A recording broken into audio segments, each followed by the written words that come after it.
요즘 한국에서 흔히 드시는 중국 요리火锅, 마라탕, 마라샹궈, 공보기정 알고 드시나요? 중국 4대 요리 중에 하나 사천요리, 얼얼한 매운맛, 한마디로 양념의 맛입니다. 마라와 두반장을 알아봅시다. 안녕하세요. 김상무 중국 이야기입니다.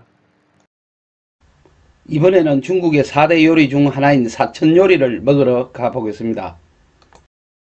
중국의 4대 요리는 산동요리, 광동요리, 사천요리, 강소요리로 분류하고 있습니다.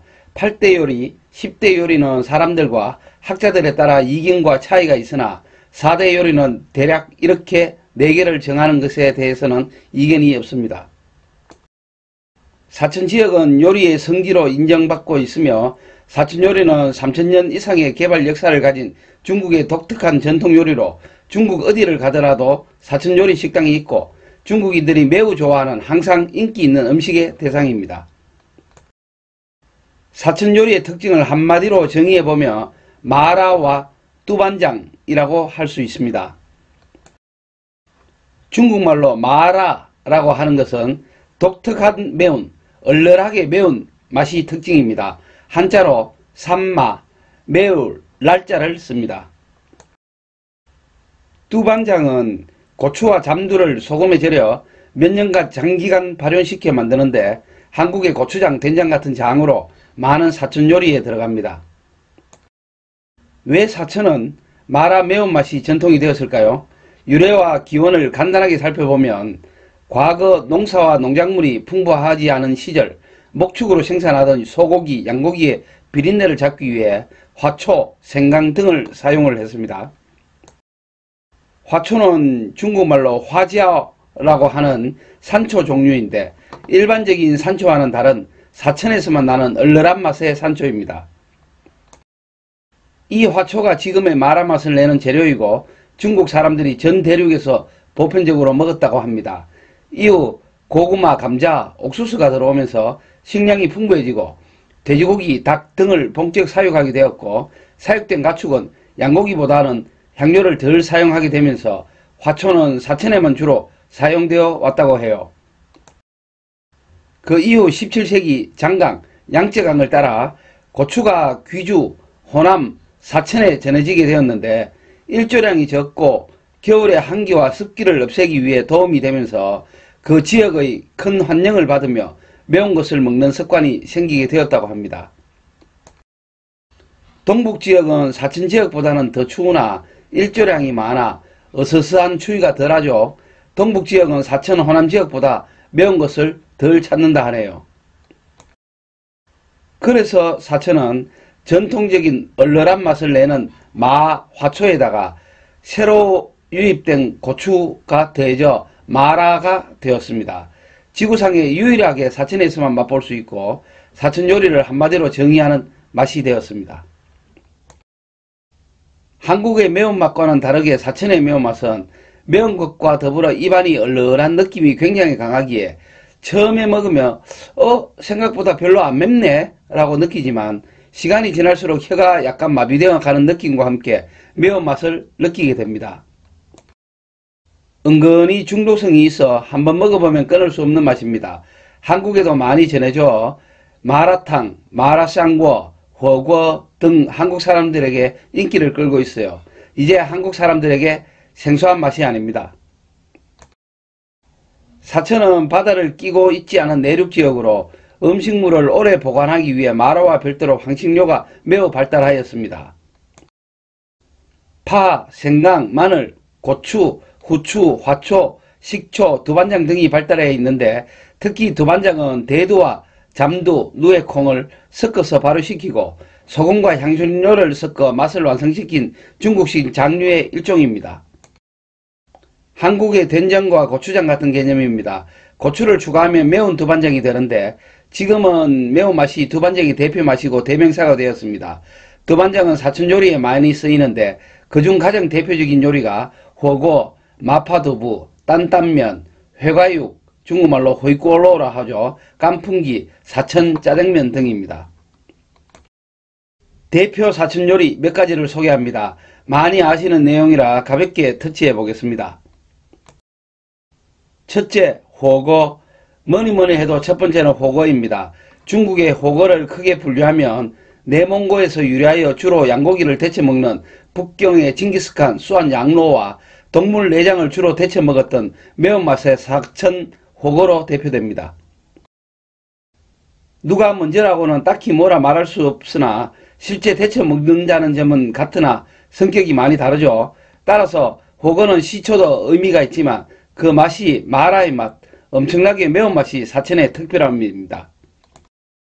또한 여러 종류의 재료, 고기, 채소, 생선 등이죠,를 익히거나 데쳐 먹을 때 사천은 오리피, 대창, 곱창, 오리혀 등 내장 종류를 많이 먹는다는 것이 특징이라 하겠습니다. 많은 중국 사람들은 사천의 호거는 총칭이 원조라고 생각하고 있습니다. 총칭은 현재 사천에서 분리된 직할시이지만 과거에는 사천에 포함되어 있던 도시죠. 총칭의 호거가 더 마라 맛이 강하고 사천 호거를 대세로 생각하고 있습니다. 중국에 가시면 총칭 호거라는 간판을 많이 볼 수 있습니다.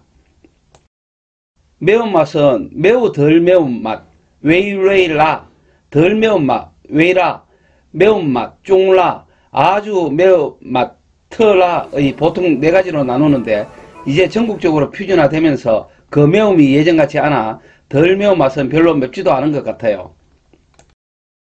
그래서 저는 요즘에는 매운맛 또는 어떨 때는 아주 매운맛을 선택합니다. 중간 이상 매운맛 정도 해야 제대로 매운맛을 볼 수 있는 것 같습니다. 호거의 국물은 정말 맵기 때문에 국물은 마시지 않습니다. 그리고 호거 냄비는 보통 매운맛과 맵지 않은 맛으로 나눠서 2가지 국물을 끓이는 경우가 많습니다. 맵지 않은 맛은 버섯탕 또는 닭고기 국물탕 등으로 만듭니다. 그래서 매운 것을 잘 못 먹는 분들이나 어린이들은 맵지 않은 탕에 넣어 먹으면 됩니다. 또한 호거를 집에서도 쉽게 즐길 수가 있습니다. 상점에 가면 솥에서 만든 호거 국물을 진하게 끓인 후에 다시 굳혀 포장 후 팔기 때문에 저 호거 원액을 사서 물과 섞어서 끓이면 집에서도 쉽게 먹을 수 있습니다. 그리고 호거에 유사 음식이 많습니다. 주로 한두 명이 가볍게 먹는 형태의 음식입니다.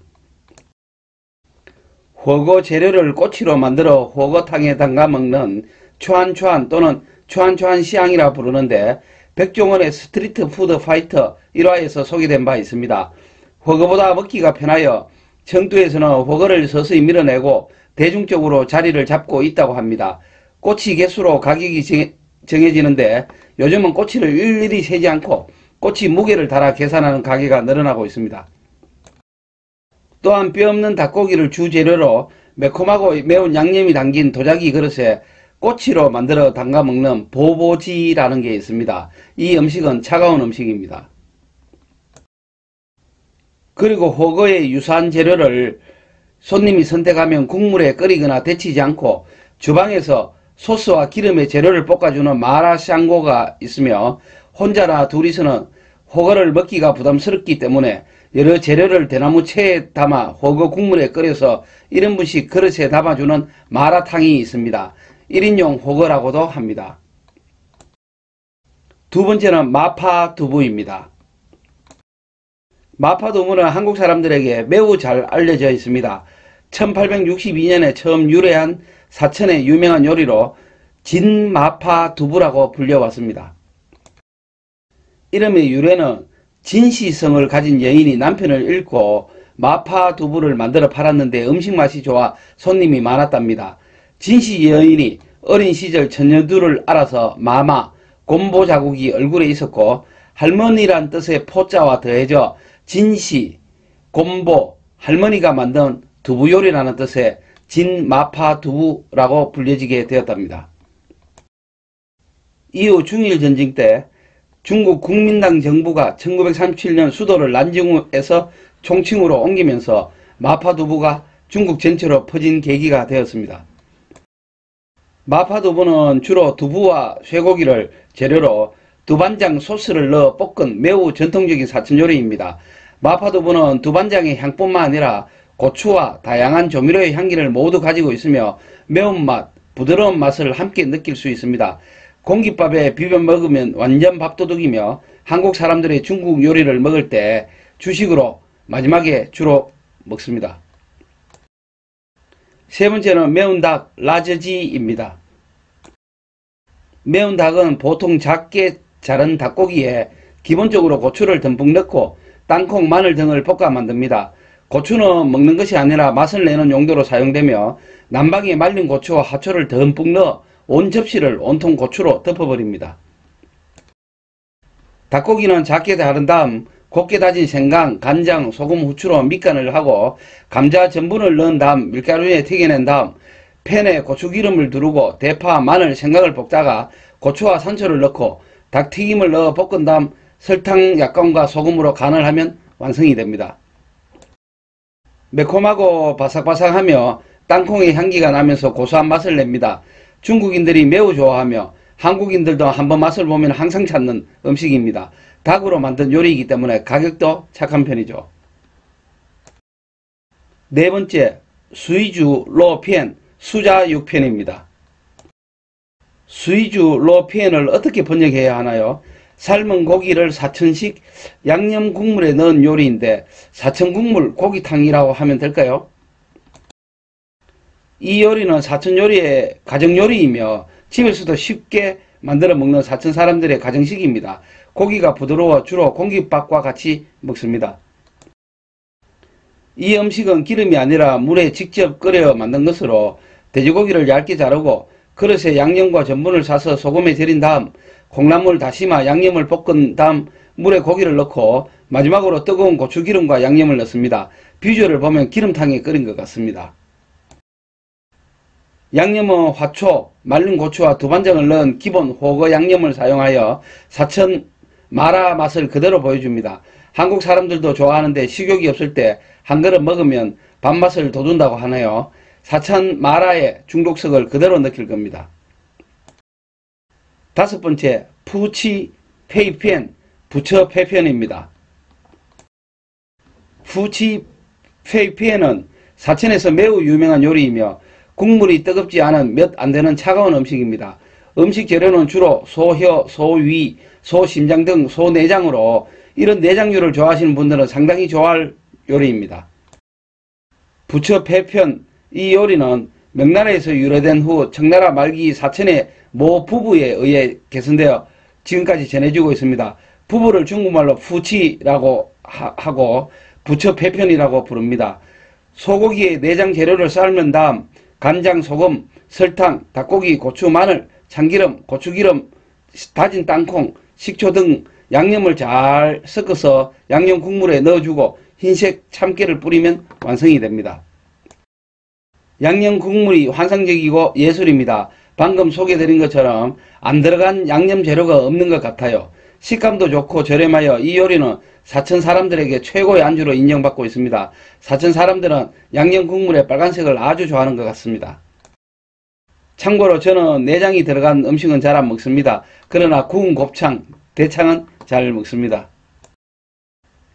이와 유사하게 동물의 내장을 활용한 마오슈의 왕, 모혈왕이라는 요리가 있습니다. 1940년대 한 정육점에서 고기 판매 후 남은 찌꺼기, 돼지폐, 돼지뼈, 내장, 머릿고기 등 이런 찌꺼기와 신선한 돼지피를 넣은 후에 생강, 후추, 요리술 등을 사용하여 따뜻한 탕을 만들어 판매한 것이 인기를 끌게 되었고 현재 사천의 대표 요리 중 하나로 자리 잡게 되었습니다.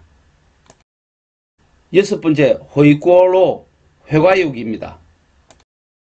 호이꼬로, 이 요리는 매우 전통적인 사천 요리로 사천 요리집에서 이 요리를 주문하면 당신은 사천 요리를 좀 안다고 생각한답니다. 호이꼬라는 이름의 이 요리는 고기를 먼저 익힌 다음 호이꼬 다시 냄비로 가져가서 볶는다 하여 호이꼬로라고 합니다. 고기는 삶은 돼지고기를 사용하고 고기는 기름기를 제거한 후 붉은 고추기름, 두반장 소스와 마늘 모종을 볶아 만듭니다. 한족이 돼지고기를 좋아하죠. 그러다 보니 사천의 최고 음식으로 인정받기도 한답니다. 제가 개인적으로 아주 좋아하는 요리이며 중국의 백주는 물론 한국의 소주와도 잘 어울리는 음식입니다. 한족의 전통 요리 중 하나로 환영을 받는 요리가 하나 더 있습니다. 동포 조저라고 하는데 동포주자, 소동파의 고향인 사천 매산에서 유래하였습니다.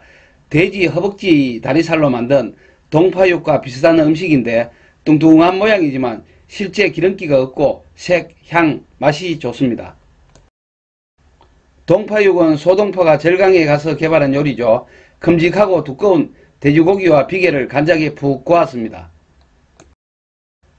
7번째, 꽁바오 지딩, 공보 기정입니다. 한국인들에게 잘 알려지고 한국인들이 매우 좋아하는 음식입니다. 별로 맵지도 않고 마라맛도 없어서 이게 사천 요리냐고 반문하는 사람들이 많습니다. 오이, 당근, 땅콩으로 볶는 것을 꽁바오라고 하고 지딩은 주 재료인 닭을 일컬어 지딩을 꽁바오 방식으로 요리한 것을 꽁바오 지딩이라고 합니다. 돼지고기를 같이 볶으면 꽁바오 로딩이라고 하고 꽁바오 두부, 꽁바오 오징어도 있습니다. 맛은 다른 사천 요리에 비해 맵지만 덜 자극적이고 달콤하기도 한 색상도 좋으며 어린이도 먹을 수 있습니다. 마지막 8번째, 위시앙 로스 어향 육사입니다. 꽁바오 지딩과 마찬가지로 한국인에게 잘 알려지고 한국인들이 매우 좋아하는 음식입니다. 별로 맵지도 않고 마라맛도 없습니다.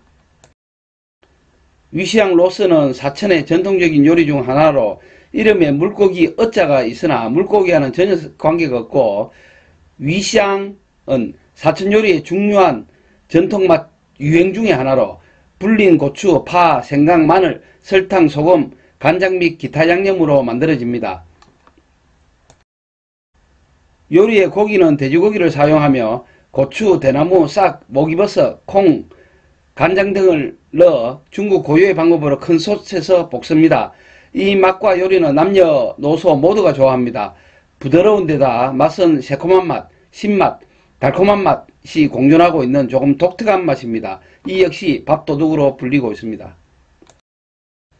똑같이 길게 썬 돼지고기를 사용하는 찡지앙 로스 경장육사라는 요리가 있는데 이는 산동 음식으로 춘장에다가 맛술, 참기름, 설탕을 넣어 볶은 돼지고기에 대파, 오이, 당근, 고수 등의 야채와 함께 얇게 썬 건두부에 싸서 먹습니다. 춘장을 사용하기 때문에 짜장면과 비슷한 맛을 내는 거죠. 지금까지 설명한 사천 요리를 간단하게 정리해 보겠습니다. 사천 요리는 중국 내륙의 지리적 특성을 10분 반영하여 발달한 한마디로 양념의 맛입니다. 마라와 두반작으로 대표되며 가장 큰 특징이 얼얼한 매운맛이죠. 대표 음식으로는火锅, 마파두부, 회과육, 공보기정 등이 있습니다. 사천 청두에 가시면 위에 언급한 요리 각각의 원조, 본점이 있습니다. 여행 가셔서 꼭 드셔보기를 권해드립니다. 이상 알고 가요 중국 여행 사천 요리를 마칩니다. 감사합니다.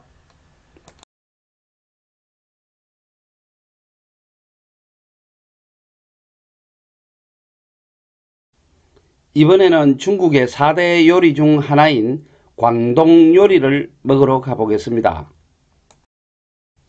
중국의 4대 요리는 산동 요리, 광동 요리, 사천 요리, 강소 요리로 분류하고 있습니다. 8대 요리, 10대 요리는 사람들, 학자들에 따라서 이견과 차이가 있으나 4대 요리는 이렇게 4개를 정하는 것에는 별 이견이 없습니다. 광동 요리는 광조, 차오조 등 광동성과 홍콩, 마카오, 대만 등 광동성 인근까지 포함하는 요리로 중국에서 가장 널리 유행하였으며 발달한 요리입니다. 차오조는 광동성 동부에 있는데 바다에 접해 있어 물산이 풍부하여 전통적으로 요리가 발달하였고 광동 요리에 큰 영향을 미쳐왔습니다. 중국의 민간 속담에 보면 식제 광주, 스자이 광조, 천재 소주, 추안자이 수조, 완제 항주, 완자이 항조, 사제 류주, 스자이 류조 란 말이 있습니다. 광조에서 먹고 수조에서 입고 항조에서 놀고 류조에서 죽는 것이 어뜸이라는 말이 있어요. 그만큼 광동 요리를 알아준다는 얘기가 되겠죠. 속담의 의미를 하나씩 보면 식재 광주, 광주는 식재료가 풍부해 먹을 것이 많고, 천재 소주, 소주는 실크가 유명해서 실크를 입고, 완제 항주, 항주는 서호수가 아름다워 서호에서 놀고, 사제 류주, 류조는 강서성에 있는데 목재가 좋아 죽을 때 그것으로 관을 만든다는 얘기랍니다. 광동 요리를 간단하게 정의해 보겠습니다. 앞서 소개한 사천 요리는 마라와 두반장의 양념 맛입니다. 광동 요리는 한마디로 풍부하고 섬세한 식재료와 재료 고유의 가벼운 맛이라 할 수 있겠습니다. 그게 무슨 뜻이냐고요? 요리는 엄청 많은데 특별한 맛은 없다는 얘기죠. 한마디로 담백한 맛이다 라고 생각하시면 됩니다. 하나씩 알아보겠습니다. 첫째, 풍부하고 섬세한 식재료. 광동은 아열대 지역과 남중국 해에 위치하고 있으며 강우량이 풍부하여 사계절 내내 녹색이며 풍부한 식재료를 가지고 있습니다. 따라서 없는 게 없다 라고들 하죠. 그러다 보니 아주 다양하게 식재료를 사용하는데 광동 사람들은 책상 다리와 비행기 빼고는 다 먹는다 라는 말이 있습니다. 실제 혐오식품인 뱀, 오소리, 고양이 등의 요리도 많았죠. 홍콩과 마카오에서는 2003년 사스를 겪고 나서 퇴출되었고 중국 대륙 광동성 등에 일부 존재해오다 코로나로 인해 이제는 대략 철퇴를 맞아 대놓고 팔지는 않습니다. 둘째, 담백한 맛이라는 것은 조미료를 많이 쓰지 않습니다. 실제 광동에는 조미료, 향신료가 풍부합니다. 그러나 광동에 가면 돼지의 생강을 넣지 않고 양의 소스를 넣지 않는다라는 말이 있습니다. 주 불루어 지양, 양 불루어 지양. 돼지고기와 양고기의 고기 본연의 맛을 유지하기 위해 생강과 간장을 첨가하지 않는다라는 얘기인데 음식 본연의 맛을 내기 위해 조미료, 향신료를 가급적 적게 사용합니다. 그래서 맛이 밋밋하다라고 느끼게 되고 특히 매운 사천 요리와 비교하면 그 차이가 확연합니다. 특히 튀김 요리의 경우 느끼함을 줄여주는 강한 양념이나 향신료가 없어서 간혹 극강의 느끼함을 맛볼 수도 있습니다. 광동 요리는 세계적인 요리가 되어 왔습니다. 중국의 전통에다 18세기부터 외국 문화와의 교류가 많아지면서 조금씩 퓨전화 되어 오면서 요리와 맛이 더욱 다양하게 발전해 왔고 해외에서 중국의 대표 요리로 자리잡게 되었습니다. 외국의 차이나타운에 가시면 광동 요리가 기본적인 중국 요리입니다. 광동 요리를 간단하게 정리해 보겠습니다. 세 가지 정도로 나눌 수 있겠네요. 광동 요리는 지리적 장점에 따른 풍부한 식재료가 있어 없는 게 없는 매우 다양한 요리들이 있다라는 것이 하나. 그러나 재료 본연의 맛을 중시하여 조미료, 향신료를 적게 사용하여 자극적이지 않은 담백한 맛을 내는 게 특징이라는 게 두 번째. 그리고 일찍부터 외국과 교류하면서 중국의 대표 요리로 자리 잡았다는 게 세 번째라 하겠습니다. 다음번에는 엄청 풍부하고 다양한 광동의 대표 음식을 소개합니다. 한 지역의 요리 소개를 하나의 동영상에 담으니 너무 길어 만들기도 힘들고 보기도 힘들어 나누어서 만들려고 합니다. 다음에 소개할 광동의 대표 음식을 대략적으로 보며 우리와 너무 친근한 딤섬을 비롯하여 광동의 특성을 담은 닭, 돼지고기, 해물 등 요리와 각종 보양식입니다. 특히 보양식은 뱀, 오소리, 고양이 등 대단합니다. 음악과 함께 광동의 대표 음식을 대략 감상하면서 마치겠습니다. 중국 요리 알고 먹으면 더 맛있습니다. 좋아요, 구독 부탁드립니다. 감사합니다.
광동의 주요 대표 요리 몇 가지를 소개합니다.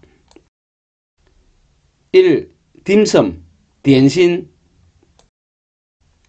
딤섬은 한문으로 점심이라 쓰는데 마음의 점을 찍는다는 의미로 덤플링 같은 간식, 간단히 먹는 음식을 뜻합니다. 얌차라는 광동어 말이 있는데 홍콩에 가면 아주 자주 듣죠. 이 딤섬을 아침 또는 아침과 점심 사이에 차와 같이 먹는 것을 말하고 광동의 아주 전통적인 식문화입니다. 광동에 가면 주로 아침 또는 늦은 아침 시간 또는 점심에 식당 종업원들은 작은 리어커에 딤섬을 밀고 다니고 식탁에서는 여러 명의 친구들이 그 딤섬을 고른 후 차와 함께 먹으며 대화를 나누는 모습을 볼 수 있습니다. 이 문화는 3000여 년 전부터 광동의 문화로 자리 잡아 왔는데 영국의 애프터눈 티 문화와 결합되어 더욱 발전해 왔다고 하네요. 딤섬의 만두 종류는 모양에 따라 크게 세 가지로 나누는데 작고 투명한 것은 지아오, 두툼하고 푹푹한 것은 빠오, 윗부분이 뚫려 속이 보이는 것은 마이라고 부릅니다. 보통 차를 의무적으로 시켜야 하며 딤섬과 차는 아주 좋은 조합을 이룹니다. 꼭 맛을 봐야 할 주요 딤섬 몇 가지를 소개합니다. 첫째, 수정 새우만두, 쇠징 씨아지ao. 뭐니뭐니 해도 딤섬의 최고 메뉴입니다. 글자 그대로 수정 같은 맑은 껍질 안에 희미하게 신선한 붉은 새우소를 볼 수 있습니다. 봐도 예쁘고 맛은 더 일품입니다. 모양을 내는 손기술이 필요해서 주방장의 수준을 이 음식으로 평가하기도 한답니다. 두 번째, 찐 샤오마이 만두입니다. 깐증 샤오마이. 이것도 반드시 먹는 필수 요리입니다. 계란을 넣어 만두피를 만들고 찹쌀을 넣지 않고 돼지고기, 버섯, 새우 등으로 소를 만듭니다. 만두의 윗부분이 뚫려 있어 샤오마이라고 부릅니다. 셋째, 찐 봉황발, 츠쯔, 정, 펑과. 츠쯔라고 된장 비슷한 양념으로 찐 봉황발이라는 뜻입니다. 원래 닭발이지만 상스러운 의미를 주기 위해 봉황발을 먹는다는 의미로 봉황발이라 부릅니다. 그냥 단순하게 닭발을 양념에 찌는 게 아니라 삶고 튀기고 찌는 과정을 몇 개 거치면서 아주 부드러운 식감을 준다고 하네요. 넷째, 고기 소만두, 차샤오바오. 차샤오는 고기를 꼬챙이에 꽂아 화로 안에서 굽는 방식을 말하는데 그렇게 구운 고기를 만두 안에 넣고 속이 좀 보이도록 벌려놓습니다. 광동 사람들이 매우 좋아하며 광동 딤섬 4대 천왕 중 하나라고 꼽습니다. 다섯째, 창자 분말, 창펀. 쌀가루로 만든 얇은 만두피에 계란, 고기, 일부 내장, 새우 등을 넣어 만들어 간장을 뿌려 먹습니다. 이 음식 역시 맛을 보면 압니다. 여섯째, 달걀 타르트, 딴다. 1920년 광저우에서 시작된 광동식 달걀 타르트로 외국 음식과 퓨전화되면서 디저트가 아닌 음식처럼 먹는 널따란 타르트로 변화되어 왔습니다. 주로 계란과 우유만으로 만드는데 달지만 느끼하지 않아 현지 사람들의 꾸준한 사랑을 받고 있습니다. 이상 6가지가 꼭 주문해야 할 딤섬이라고 추천을 드립니다. 위 6가지 요리는 2명이 주문하면 딱 적당할 겁니다. 꼭 드셔보시고 2명 이상이면 이 6가지에다 음식 리어커에서 고르든지 아니면 메뉴판이 요즘 대부분 그림이니 거기서 고르면 될 겁니다. 최근에는 QR코드를 읽어 휴대폰으로 주문을 받는 식당이 급속히 늘고 있습니다. 두 번째 요리, 흰닭 바이잔치. 광동 사람들은 닭 요리를 좋아합니다. 그래서 고기류 중에서 닭이 1번 식재료입니다. 요리 방법은 매우 간단하여 일부 향신료와 함께 삶기만 하면 됩니다. 그리고 식혀서 차게 만든 다음 적당히 잘라서 양념장에 먹습니다. 청나라 때부터 시작된 전통적인 광동 요리로 이제는 전국적으로 일반화되어 식당에서 량차이, 즉 애프타이저식 차원 요리로 가장 먼저 식탁에 올립니다. 우리나라는 주식, 음식과 반찬, 국, 찌개로 구분하는데 중국은 애퍼타이저 차원 요리, 뜨거운 주 요리, 채소 요리, 당, 주식으로 구분하고 그 순서대로 상에 올립니다. 삶은 닭은 닭의 기본 맛을 느낄 수 있어 선호한다 하며 집에서도 자주 만들어 먹는다네요. 근데 무슨 맛? 양념도 없는데? 그리고 별일 없으면 닭머리가 접시에 함께 담겨 나온다는 것 아시죠? 이거는 먹으라고 주는 겁니다. 세 번째 요리, 새끼돼지 통구이. 광동 요리의 대표 주자라 할 수 있는 요리로 손질한 새끼돼지를 통째로 뜨거운 화로 위에 올려 돌려가면서 굽습니다. 청나라 강희제 시대에는 궁전의 유명한 요리였으며 현재에는 결혼식 등 행사 또는 모임의 주요 요리로 등장합니다. 향이 좋은 데다 북경 오리처럼 바삭하게 구워진 껍질의 식감을 즐길 수 있습니다. 네 번째 요리, 거위구이. 광동 지역의 기본 요리로 껍질이 바삭하도록 구운 다음 소스에 찍어 먹습니다. 애퍼타이저 기본 요리로 광동, 홍콩에 가면 식당 창문에 구운 거위를 늘어 놓은 것을 흔히 볼 수 있습니다. 그만큼 많이 먹는 기본 요리라는 것이죠. 가볍게 먹기 위해 거위구이 덮밥식으로도 많이 판매합니다. 광동에서는 거위가 몸의 독소를 없애주는 음식이라 생각했고 그래서 거위구이, 당, 볶음 등 거위를 활용한 요리가 많습니다. 비둘기로도 비슷하게 요리하는데 식용으로 통통하게 키운 비둘기입니다. 다섯 번째 요리, 차샤오 바베큐. 차샤오는 고기를 꼬챙이에 꽂아 화로 안에서 굽는 방식을 말하는데 돼지 불고기를 소스에 발라서 화로에서 굽습니다. 광동의 유명 요리로 비린내가 없고 부드럽고 육즙이 많으며 짭조름한 맛을 냅니다. 이 역시 식당 유리창에 걸어놓고 하나씩 꺼내어 요리나 밥 위에 덮밥으로 판매합니다. 만두에 싸서 딤섬으로 먹는 인기 요리가 차샤오 빠오입니다. 일부 집에선 꿀을 발라 굽기도 합니다. 여섯 번째, 삶은 새우. 쉬운 요리, 별거 아닌 요리지만 광동 사람들이 정말 많이 먹습니다. 해산물이 풍부해서 가격도 삽니다. 앞서 소개한 것처럼 광동 요리는 음식 자체의 맛을 중시하는 문화가 있어 새우 자체의 원래 맛을 유지하기 위해 아무것도 넣지 않고 삶은 후 간장과 식초를 넣은 양념에 찍어 먹습니다. 아주 평범한 요리지만 광동 사람들이 너무 많이 먹어 대표 요리로 소개합니다. 채소도 많이 먹는데 광동에서는 그냥 물에 데친 후 간단한 간장 마늘 소스에 찍어 먹습니다. 생선도 쪄먹는 요리가 많습니다. 각종 민물고기와 바닷물고기의 다양한 생선찜 요리가 있습니다. 여덟 번째, 객가 두부 요리. 객가에서 개발되어 유래된 두부 요리로 두부 안을 동그랗게 파고 그 안에 소를 집어넣은 후 한국의 두부전처럼 만들어 간장 같은 소스와 함께 먹는 요리입니다. 객가는 원래 중국 내륙에 거주하다 광동으로 이주한 사람들로 거주, 음식, 문화 부분에 많은 영향을 주었습니다. 객가인들은 중국 북쪽에서 원래 밀과 만두를 주로 먹어왔으나 광동에서는 두부로 대체해서 만들어낸 요리라고 합니다. 객가에서 유래하여 유명한 요리가 하나 더 있습니다. 중국말로 메이차이, 코로라고 합니다. 우거지 위에 삼겹살을 얹고 간장 등으로 양념해서 오랜 시간 찐 요리입니다. 비계가 두꺼워 소동포가 만들었다는 동포육처럼 엄청 부드럽습니다. 중국 백주와 아주 잘 어울리는 음식입니다. 아홉 번째 요리로 기타 보양식을 소개해 드립니다. 광동에는 식자재가 풍부하여 보양식이 많이 발달해 왔습니다. 용호봉탕, 용, 호랑이, 봉황탕이라는 뜻으로 실제 뱀, 고양이, 닭을 넣어 만듭니다. 광동 사람들은 최고의 숲으로 부르는데 비주얼은 정말 별로입니다. 닭 보양탕.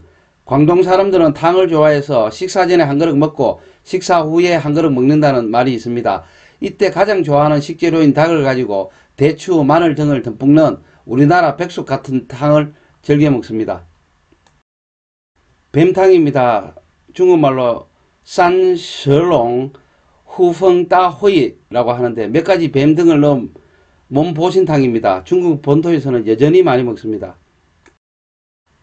그리고 하나는 잘 아시는 삭스핀, 가다랑어 기름으로 만든 젤라틴 또는 전분이나 쌀가루로 만든 짝퉁 조심하셔야 합니다. 삭스핀은 자체적으로는 아무 맛이 없으나 특유의 식감이 육수와 어우러져 맛을 내는데 세계적인 고급 요리죠. 또 팔보채가 있습니다. 해삼, 새우, 오징어 등의 8가지 재료로 만드는데 우리나라 팔보채와 거의 유사합니다. 중국말로 홍샤오 루거, 어린 비둘기를 통째로 튀겨 먹는 요리입니다. 비둘기 요리 참 좋아하네요. 제비집 수프, 청나라 황제들이 즐겨 먹었고 서태후가 특별히 좋아했다고 합니다. 영양성분으로 보면 달걀과 별 차이가 없다고 하나 희귀성 때문에 최고급으로 여겨지죠. 요즘은 양식을 하는데 칼새 전용 아파트를 만들어 제비집을 얻는다고 하네요. 귀령고, 중국말로 꾸이링까오입니다. 거북이 등껍질 성분이 들어간 한약을 젤리처럼 굳힌 것으로 디저트로 먹습니다. 정말 광동 음식은 범위가 다양합니다. 자, 광동 요리를 간단하게 정리해 보겠습니다.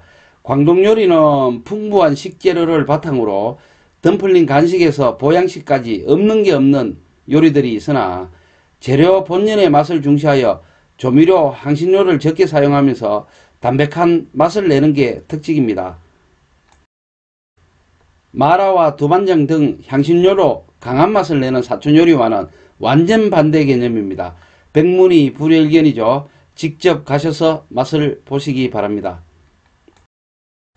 중국 4대 요리, 광동 요리를 마칩니다. 이렇게 한번 정리를 해보니 제가 중국 20년 가까이 있으면서 정말 모르면서 생활했던 것 같네요. 감사합니다. 이번에는 중국 4대 요리 중에 하나인 산동 요리를 소개합니다. 사천, 광동 요리에 이어 세 번째죠. 산동 요리 설명에 앞서 먼저 산동성을 조금 이해할 필요가 있습니다. 중국 산동성. 중국 산동성은 북경 하북성 밑에 위치한 성으로 동쪽으로는 우리나라의 서해와 맞닿아 있어요. 산동은 산의 동쪽인데 이 산은 하북성에 위치한 중국의 그랜드 캐년이라 부르는 타이항산, 한국말로 태행산입니다. 물론 서쪽은 산서성입니다. 면적은 15만 7,100제곱킬로미터로 남한의 1.5배, 인구는 1억으로 남한의 2배 수준입니다. 황하강이 흐르고 우리에게 너무나 잘 알려져 있는 칭다오, 옌타이, 웨이하이가 있고 웨이하이에는 골프 매니아에게 유명한 삼면이 바다로 둘러싸여 있고 바다를 향해 샷을 날리는 아시아나 포인트 골프장이 있습니다. 인천 바로 건너편이 웨이하이입니다. 성의 수도는 제남이고 진안, 태산 공자의 고향 곡부, 중국말로 취후라 하죠. 있는 성이며 춘추전국 시대 제나라, 노나라의 역사로도 유명합니다. 산동 요리를 소개합니다. 산동 요리는 루차이 혹은 산동차이라고 부르는데 공자의 나라인 노나라가 있기 때문에 노의 발음인 루자를 따서 붙인 이름입니다. 요리는 진안, 칭다오 등 산동성과 베이징, 티엔진까지 포함하는데 제남식 요리 진안차이, 옌타이 칭다오 요리, 지아오똥차이, 곡부 요리, 콩푸차이 이렇게 크게 3개 정도 장르로 분류하고 그중 제남식 요리가 가장 대표적입니다. 우리나라로 말하면 전라도 요리, 경상도 요리 이런 거죠. 산동 요리의 지역 범위가 광범위하다 보니 북경 요리와 산동 요리는 겹칩니다. 실예로 베이징 짜장면이 산동에서 유래했고 지금은 어디가 원조인지 잘 모릅니다.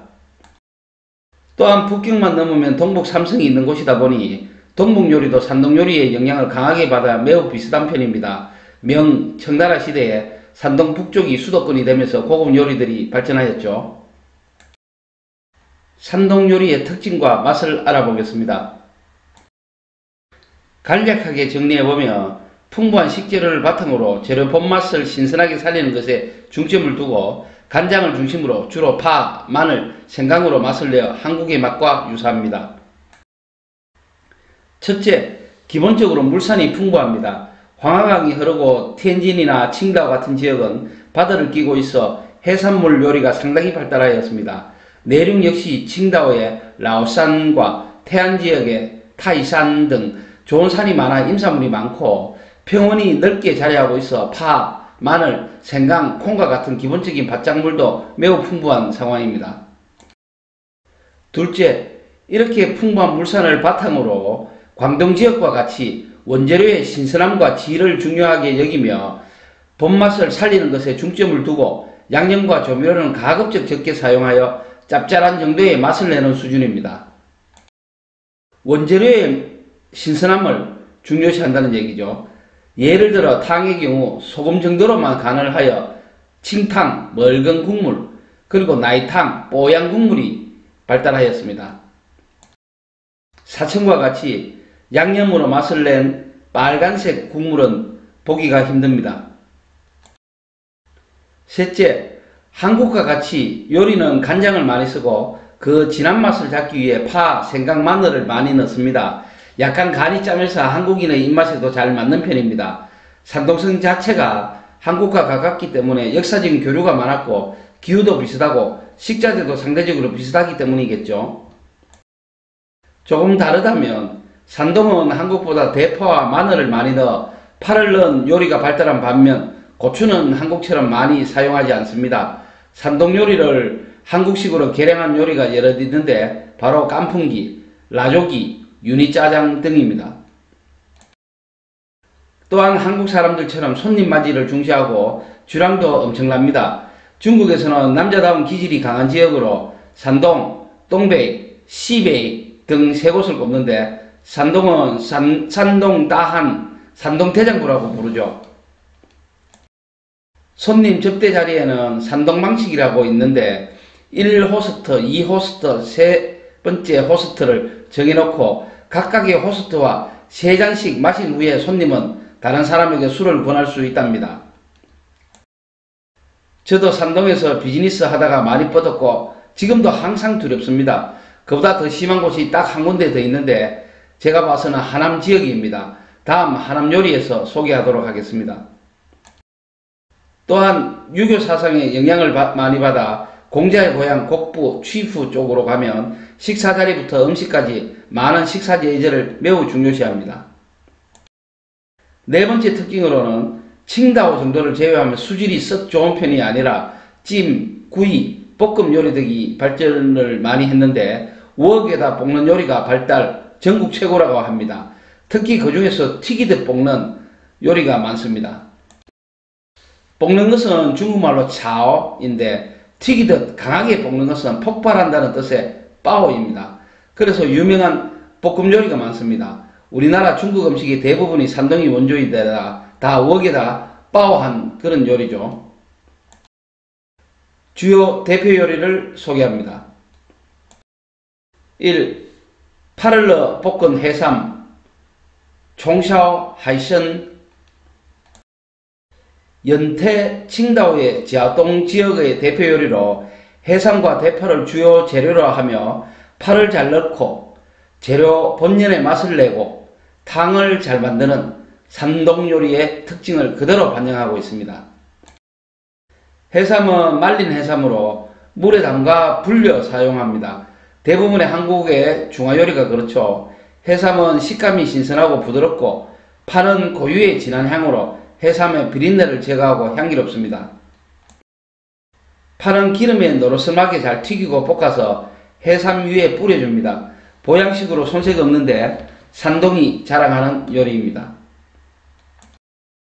두 번째, 볶은 대창 요리, 구전대장, 지우주안, 따창. 청나라 광서시대에 지단의 구화로 식당에서 유래한 진안의 대표 요리입니다. 숫자 9를 좋아하는 사람들 때문에 구전이라 불린다는 얘기가 있습니다. 먼저 돼지의 내장을 씻은 다음 물에 넣고 10개 이상의 향신료를 붓고 천천히 끓인 후 간장, 설탕, 각종 양념을 넣어 만듭니다. 사용 재료가 많고 여러 단계의 복잡한 제조 방법을 거치면서 말랑말랑한 부드러운 질감, 식감을 가지고 있습니다. 내장을 좋아하지 않는 분들도 먹어보면 좋아할 거라고 자신있게 얘기합니다. 세 번째, 탕수육 잉어, 당추 리위.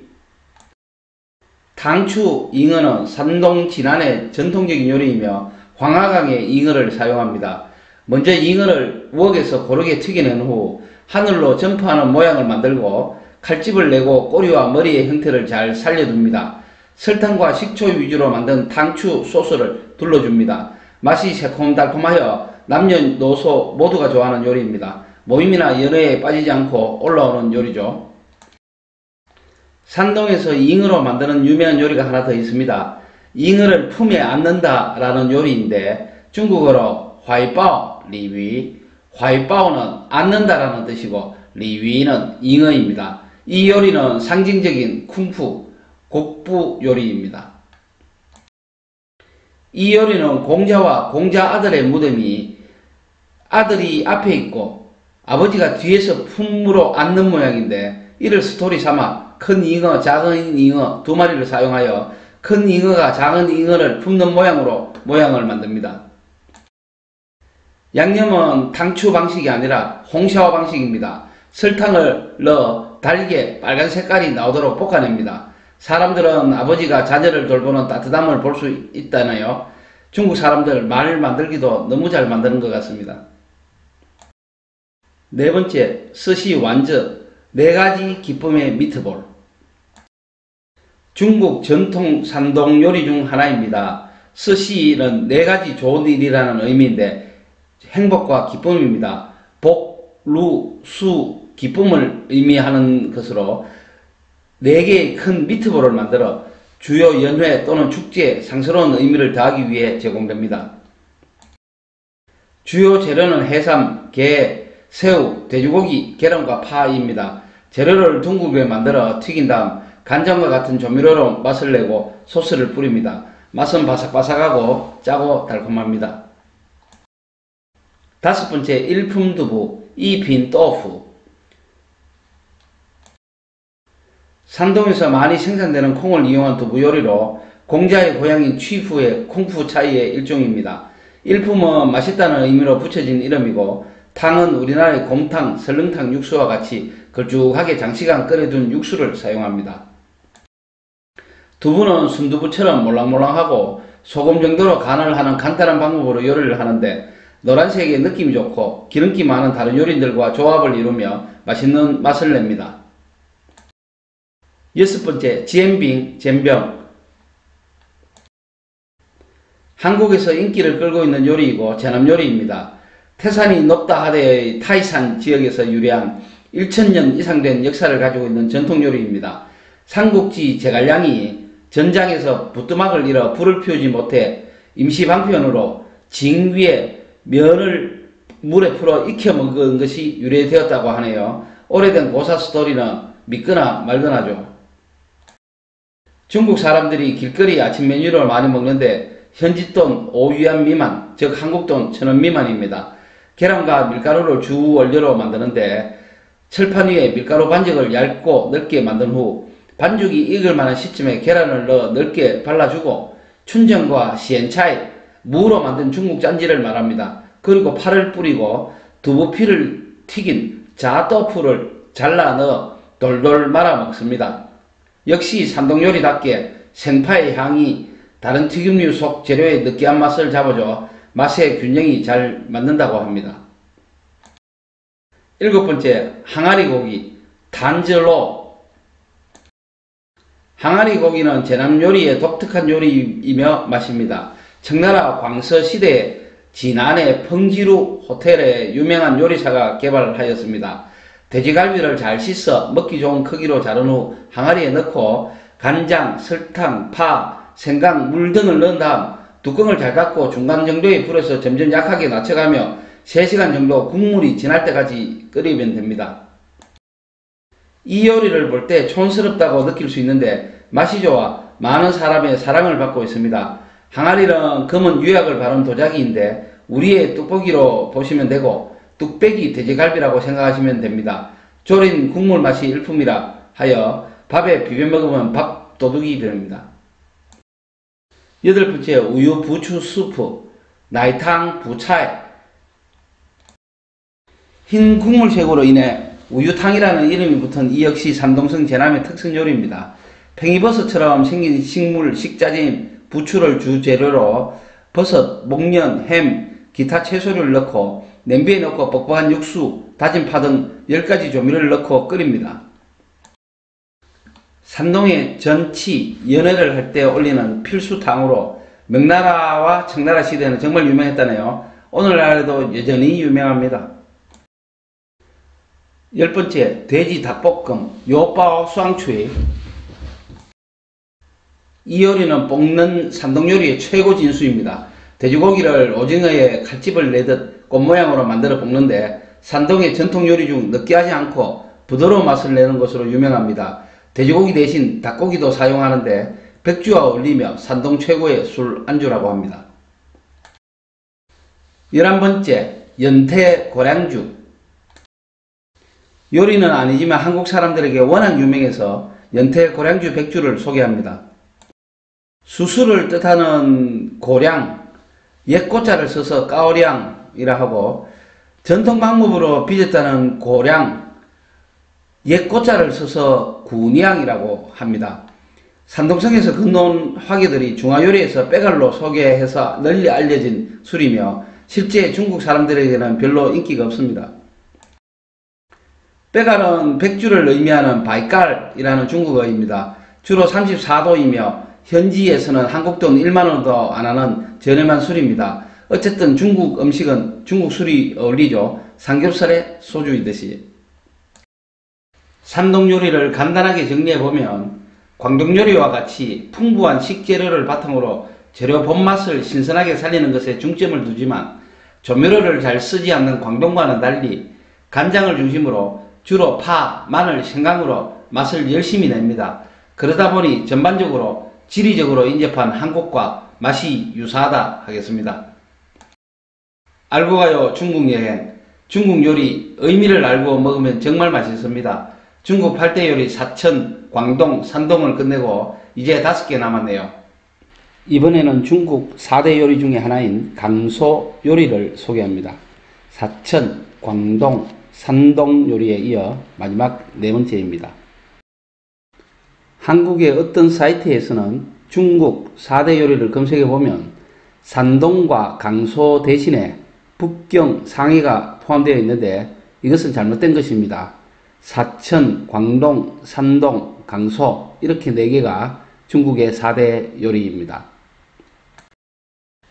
그리고 강소 요리 대신 회양 요리로 분류하는 사람들이 있는데 회양 요리는 강소 요리의 한 지방 요리로 회양 요리가 강소 요리를 대표하기 때문입니다.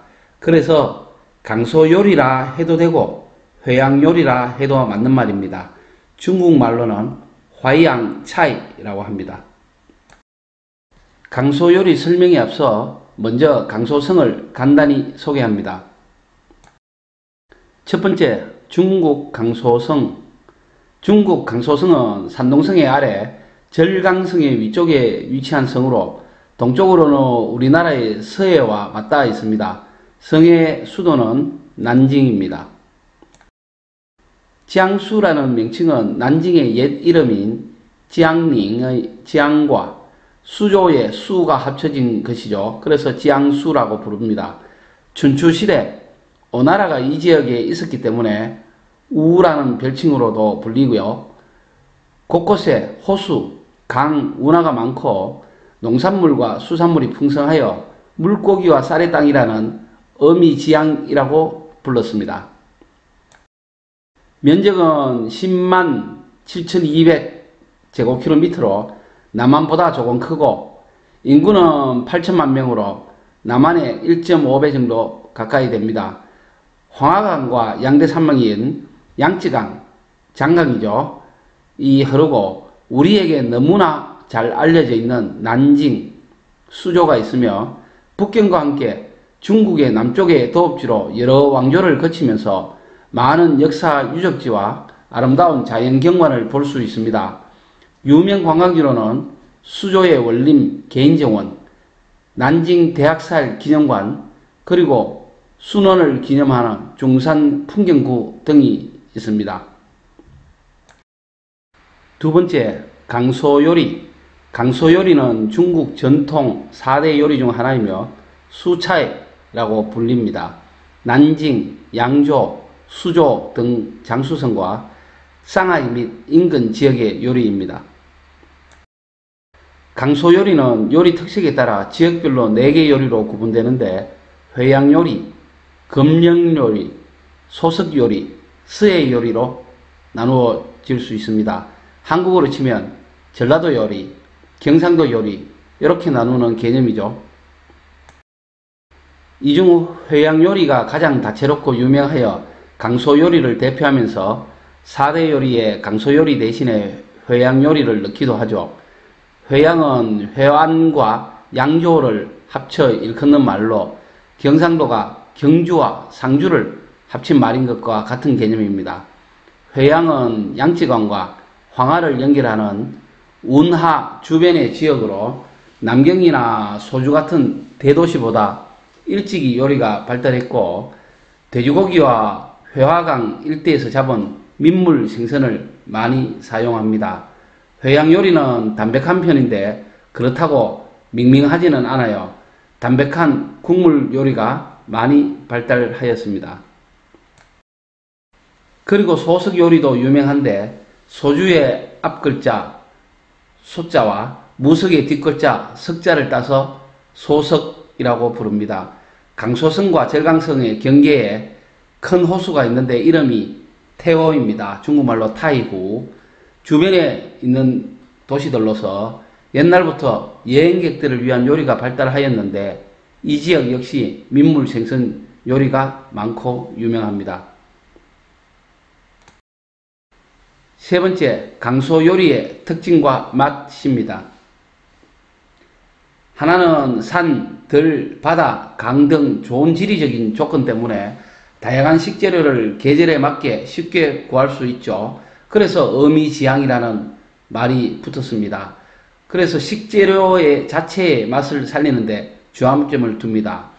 그리고 하나는 양념, 향신료는 그렇게 발달하지 않아서 맛은 그저 담백한 맛을 냅니다.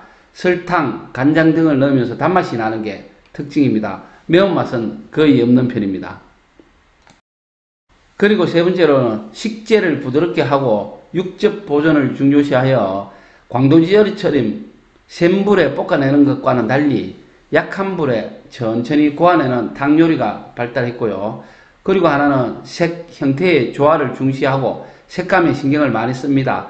정교한 칼 솜씨로 접시에 올릴 때 플레이팅을 예쁘게 한다 하네요. 그래서 요약을 해보면 풍부한 식재료를 바탕으로 고유의 담백한 맛에 달달한 맛을 가미하고 있으며 탕 요리를 잘하고 요리 모양을 내는 플레이팅이 발달하였습니다. 광동과 산동 이런 지역 등과 같이 물산이 풍부한 지역은 재료 고유의 맛을 느끼기 위해 기본적으로 담백한 맛을 가지는 게 특징인 것 같습니다. 양념이 차별화되는데 광동은 별 양념이 없는 반면에 산동은 간장, 마늘, 파 등으로 강하게 냅니다. 강소는 그 중간점이고 단맛이 비교적 강하다라는 차이점이 있는 것 같아요. 강소성의 주요 대표 요리를 소개합니다. 첫 번째는 양조 볶음밥입니다. 한국 사람들에게 가장 입맛에도 잘 맞고 대륙에서도 인지도가 높은 전설의 소세지 볶음밥, 양조 볶음밥입니다. 예전에 중국에 사는 제가 아는 한국 친구가 있는데 중국말을 딱 3마디 합니다. 그 중에 하나가 양조 차오판입니다. 식당 가서 주문하려고 준비를 했다는데 먹고 살려고 하는 거죠. 양조 볶음밥은 햄, 계란, 새우 등을 밥과 함께 볶은 볶음밥으로 남녀노소 다 좋아합니다. 한국의 김치 볶음밥 정도의 국민 음식으로 중식집이라면 어떤 식당을 가도 다 만들어주는데 중국식 햄인 호투에가 듬뿍 들어간 것이 양조 볶음밥과 다른 지역 볶음밥의 가장 큰 차이점입니다. 두 번째는 상해식 군만두입니다. 성지엔 빠오 이름 그래요. 날 것을 기름에 전 부치듯이 부친 만두라는 뜻입니다. 밀가루 반죽에 돼지고기, 말린 작은 새우, 소에다 각종 양념을 넣은 생만두를 윗면은 기름칠을 해주고 아랫면은 기름에 올려 군만두처럼 굽습니다. 한쪽 면만 구워서 위쪽은 보들보들하고 아래는 바삭바삭합니다. 한국인 입맛과 가깝죠. 비주얼도 좋습니다. 중국 상해에 가면 400년이 넘은 명소 예원이라는 관광지가 있는데 그 안에 성지엔바오 이 가게가 있어요. 늘 줄이 엄청나게 서는 곳이죠. 가십거리로 하나 말씀드리자면 만두의 천국인 중국에 와서 한국 사람들이 맛이 왜 이러냐고 가끔 실망하는 경우가 있습니다. 한국 만두는 소금과 후추 등으로 잡내를 확 잡는 데 반해 중국인들은 만두의 육즙을 중시하기 위해 조미료를 덜 써서 비린내가 나거나 제대로 된 재료를 사용하지 않을 경우 안 좋은 맛이 나는 것도 많습니다. 특히 만두에 지역 특산물인 게 내장 속을 넣은 만두가 많습니다. 민물 털개의 내장은 바다 꽃게보다 내장에 기름기가 많아 구수한 맛이 납니다. 그러나 이 맛이 두부와 전분과 어울려 비린내가 나는 경우가 있습니다. 조금 주의해야 하며 그럴 때는 돼지고기 소가 들어간 걸 선택하면 가장 무난합니다. 세 번째, 대나무 찜통 만두, 샤오롱바오. 중국식 만두, 바오지의 일종으로 작은 대나무 찜통인 샤오롱에서 쪄냈다 하여 샤오롱바오라 이름 붙여졌습니다.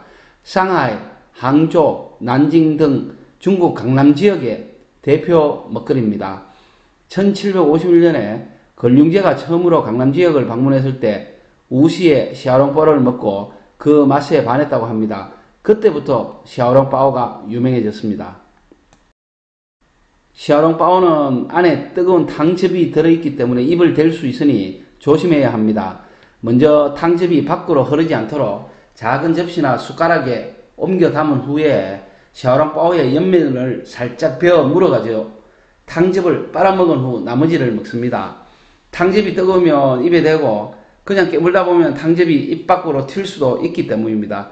만두 안에 다양한 소를 넣어 먹는데 가장 전통적인 것이 돼지고기 소이며 야채, 새우소도 인기가 좋습니다. 이 음식을 잘하는 유명한 곳 중에 하나가 딩타이펑이라고 체인점입니다. 본사가 대만 101층 빌딩 지하에 위치해 있습니다. 관광 투어의 명소로 관광객들이 대만을 방문하면 꼭 한 끼 식사를 하는 곳으로 저도 5, 6년 전에 다녀온 적이 있습니다. 네 번째 요리는 찐 민물게 따지아시에입니다. 엄청나게 유명한 요리죠. 양청호의 맑은 민물게를 쪄서 먹는 요리입니다. 추석을 전후에 가장 살이 찌고 산란기가 올 때 제일 맛있기 때문에 10월에서 11월 늦가을 계절 요리로 자리 잡아왔습니다. 황금발, 노란털, 흰배의 특징을 가지고 있습니다. 추석 전후는 살이 꽉 찬 암게를 먹고 그 이후는 쑥게를 먹습니다. 암컷은 배가 둥글고 수컷은 세모 모양이어서 구별이 쉽습니다. 그대로 찌거나 볶는 방법이 있는데 쪄서 먹는 게 가장 보편적으로 먹는 방법이죠. 크기가 작아 뭐 먹을 게 있나 하는 생각이 있지만 실제 먹어보면 생각보다는 먹을 게 좀 있습니다. 중국인들이 먹고 살기가 나아지면서 양청호 게의 인기가 갈수록 좋아져 가짜도 많이 생기는 데다가 양식할 때 죽은 동물 등을 넣어 게를 먹인다든가 하는 위생 문제도 많이 문제가 되었죠. 시중에 파는 것은 모두 양청호 게랍니다. 그것도 등껍질에 글씨까지 찍었어요. 한국의 삼겹살을 보면 제주도 동돼지가 많은데 이런 건가요? 따지아시에는 감하고 같이 먹으면 안 되고 먹고 나서 1시간 내 차를 마셔도 안 된답니다. 각각의 다른 물질들이 화학 반응을 일으켜 뭔가 응고된다고 하네요. 비쌉니다. 별미로 한번 맛보시면 될 듯 하네요. 다섯 번째는 파기름 비빔면, 종료 빤미엔입니다. 종료 빤미엔은 대파를 기름에 볶아서 대파 기름을 내어 만든 소스에 면을 비벼 먹는 음식입니다. 중국식 비빔면이라 보면 되죠. 만드는 방법은 정말 간단한데 비벼 먹는 양념 소스가 다양합니다. 여러가지 돼지고기, 조그만 말린 새우 등에다가 마늘, 참기름 등을 첨가합니다. 슈퍼마켓의 인스턴트 식품으로 팔아 쉽게 사 먹을 수도 있어요. 우리나라 비빔면도 그렇죠. 얼마 전 파스타의 원조는 중국이다 하여 인터넷이 후끈 달아오른 적이 있는데 그 주인공이 이 비빔면입니다. 여섯 번째, 남경오리, 난징덕. 원래 중국의 수도가 난징이었는데 명나라 때 수도를 북경으로 옮기면서 오리 요리사들을 대거 데리고 갔고 그때부터 북경 오리가 시작되었다고 합니다. 북경 오리가 화덕에 넣어 불에 구워내는 것과는 달리 난징 오리는 소금에 절인 후에 향신료와 함께 쪄내는 요리입니다. 북경 요리는 살짝 단맛이 난다면 난징 요리는 담백한 맛이라고 합니다. 난징 사람들은 난징 오리가 원조라 하며 북경 오리를 무시하죠. 일곱 번째는 절인 오리입니다. 난징 절인 오리 또한 매우 유명한 강소 요리로 음식 본연의 맛을 존중하는 특색을 그대로 보여주고 있습니다. 아무런 양념 없이 소금에 절여 애퍼타이저, 양차의 밑반찬으로 먹고 있습니다. 난징 사람들은 이 요리를 정말 좋아하는데 매일 10만 마리 이상의 절인 오리를 소비하고 있다고 하네요. 여덟 번째 요리는 우시 갈비입니다. 우시 지역의 전통 요리이며 스님과 얽힌 옛날 스토리가 있습니다. 돼지갈비에다 간장, 설탕, 파, 생강 등을 넣고 볶습니다. 양념 맛이 촉촉하고 고기가 부드러우며 단맛을 내는데 비주얼도 좋고 맛도 좋습니다. 탕수육 갈비라고 부릅니다. 아홉 번째는 게가루 사자머리, 시에펀 스즈토. 시에펀은 게가루, 스즈토는 사자머리로 게가루를 뿌린 사자머리라는 뜻으로 양조의 유명한 요리입니다. 이런 이름이 붙은 것은 커다란 완자 모양이 사자머리와 같아서이기 때문이죠. 돼지고기와 파, 생강, 달걀들은 배합하여 잘게 다진 다음에 주먹만한 크기의 고기 환을 만들어 찌고 볶은 다음 간장, 마늘, 소금 등의 조미료를 넣으면서 졸여서 만듭니다. 열 번째는 다람쥐 모양 물고기입니다. 쏘가리를 사용하는데 요즘에는 쏘가리가 부족하여 잉어를 사용하기도 합니다. 대개 머리와 꼬리를 살리도록 잘 튀겨낸 후에 설탕, 식초, 그리고 토마토 케첩 등으로 만든 소스를 뿌려줍니다. 모양이 다람쥐처럼 보여 다람쥐 생선으로 불려지게 되었고 맛은 새콤달콤한 강소 요리 고유의 맛을 보여주고 강소 요리 특징답게 모양을 아주 예쁘게 냅니다. 간단하게 강소 요리를 요약해보면 강소 요리는 어미지향이라 부르는 풍부한 식재료를 바탕으로 식재료 자체 담백한 맛에 단맛이 조금 가미됩니다. 탕 요리가 발달하고 색, 형태를 중시하여 정교한 칼솜씨로 접시에 올릴 때 플레이팅을 예쁘게 합니다. 먹어봐야 하는 대표 요리로 따지아시에 양조 볶음밥, 샤오롱바오 등이 있습니다. 그리고 제대로 된 화이양 요리를 베이징에서 맛보고 싶다면 화이양푸, 우밍쥐 등 식당이 몇 개 있습니다. 꼭 한번 가셔서 제가 소개한 요리 몇 가지 드셔보세요.